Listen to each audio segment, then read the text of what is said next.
Nacogdoches traffic, 61 Foxtrot Juliet, holding short, 18 Alpha. Is that it? Yes, beautiful. Got it. That is hard to do. That first time, just get it over with. Yep. Okay, power, and get us going. How far? All the way. You The whole gotta thing? give all of it. All right. There we go. All right, now pull back slightly. Pull us back. A little bit more right rudder. There we go. All right, and we're gonna climb out right here. Beautiful. Oh. You're flying an airplane. You're flying an airplane. All right, let's make a left turn. Okay. The lake is so calm, too. I know. You see, like, the lights on the trees, too? Yep, It's, like, kind of golden. yep. Oh yeah, that's beautiful. So pretty. This will be your office. Can't wait. This will That's so be your exciting. office. You go to work and do this. Not a job at that point. Nope, it's not. All right, just follow me. We get down here. Now, I'm gonna let out all of the power. We're gonna use our rudders, and we're gonna look long. That's perfect. That's perfect. Perfect. Did you see that? It's beautiful. Tad off, but did you see that? That's how you do it. Gorgeous.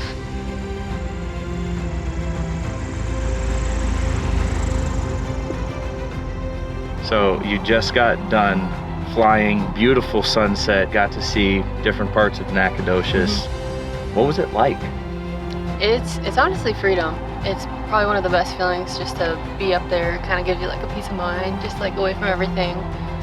It's kind of just, I don't know, like an escape. Now you're level. But there's really no feeling that compares to it. So how, you said there's no feeling that compares to it, but how would you compare it to what you feel on the court? What I feel on the court, Yeah. kind of just free of mind. It's kind of just, like I said, you get up there, you kind of escape. You don't really have to think. It just kind of feels like second nature, like you're where you're meant to be. Coach, give me just like the brief summary. Avery Vansikle, like you've been here with her for 2 years now. Obviously, you're her head coach now. Just her time with you here at SFA and kind of what that's been like. Well, it's been amazing having Avery on campus and here as a Lady Jack. She is a person of high character. She's always smiling. She's a very good teammate to her teammates. And so when we recruit kids, you want people that are good people and good teammates and good people in the community. And she definitely serves that purpose. But she's also a competitor. You can see that when she's out there playing on the floor. She wants to win and she has that will to win. And she puts the extra effort in to win. She is a shooter for us. And so you always see her in the gym getting her extra shots up and putting in that extra work. So when we go out and recruit, those are the type of kids we want.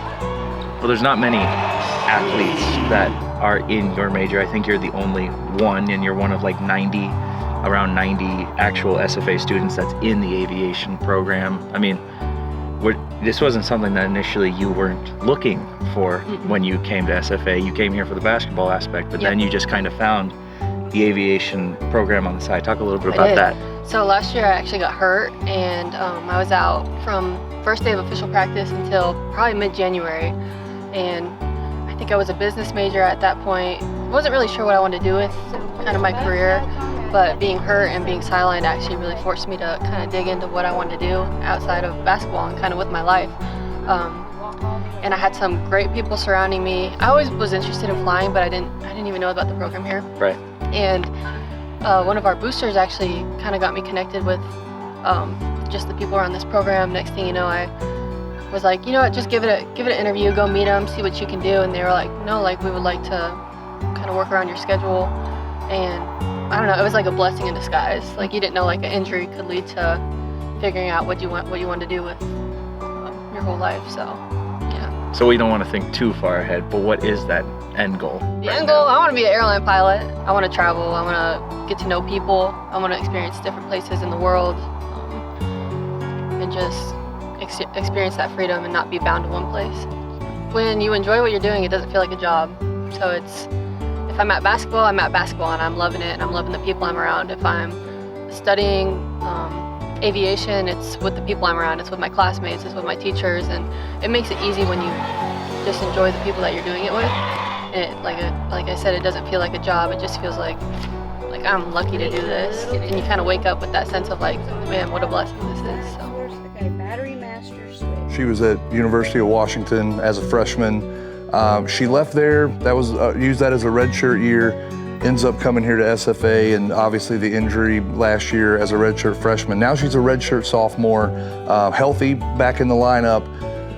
What does it mean for you to have somebody with really, I mean, for only a sophomore, with just the amount of experience that she brings to the locker room? So like, how valuable is that to you as a coach to have somebody like that in that locker room day in and day out? Well, it's priceless to have somebody that knows what the Lady Jack way looks like already, that knows what college basketball looks like already, and is a hard worker. You want that to kind of bleed through the rest of your program, and so having somebody that's already done it at the high level, that's what you want. In your own words, kind of tell me about your journey so far here at SFA. It's definitely been everything I've wanted in a program, from the people to the culture to the teammates, the coach, like everything. It's everything I want to say I didn't get at my first school, just from a community standpoint.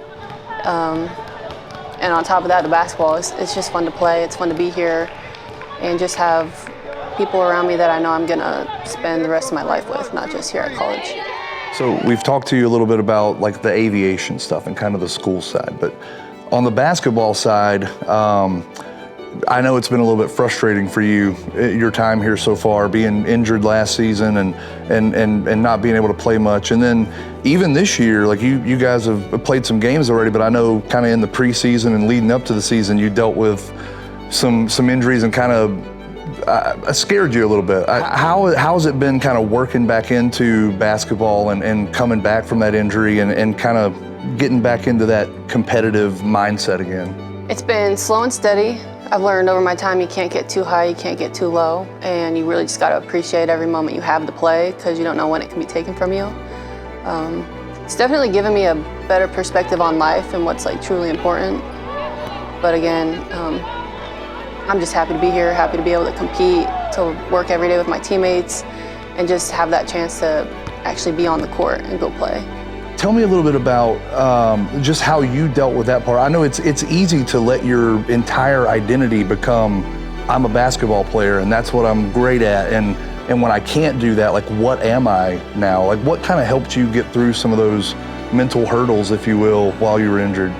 Well, you grow up, all I know is basketball. Started playing at like 4 years old. My dad was my coach. You'd have those hard car ride homes of your dad saying, you should have shot more, or why'd you play bad defense? And you're constantly like, okay, how can I be better? How can I be better?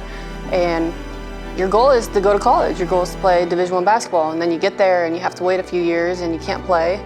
It's frustrating because it's like, my whole identity's been wrapped up in basketball. I haven't really been able to explore anything outside of it. So being hurt, it was hard, but I'm extremely appreciative of it now because it led me to what I want to do after basketball, which is ultimately the goal of college, is to find out what you want to do after basketball. So it's been a journey, but I'm very thankful. God's been with me the whole entire way, and I really wouldn't have wanted it any other way. And I'm only a sophomore, so we still got a lot of time. Coach, Avery, thank you both for your time. And this segment, or this series, the Purple Light Spotlight, you know, getting into your guys' stories as student athletes, man, it's been a lot of fun for me, getting to know some of you a little bit better and a little bit deeper. But thank both of you for your time, and Appreciate it, man. yeah, and we're looking forward to the Leonard Bishop era and seeing what happens with Lady Jack basketball. It's still a Lady Jack era for sure. That's for right. Sure. Axum Jacks. Thank you. Nacogdoches traffic, 621 Foxtrot Juliet is clear 18.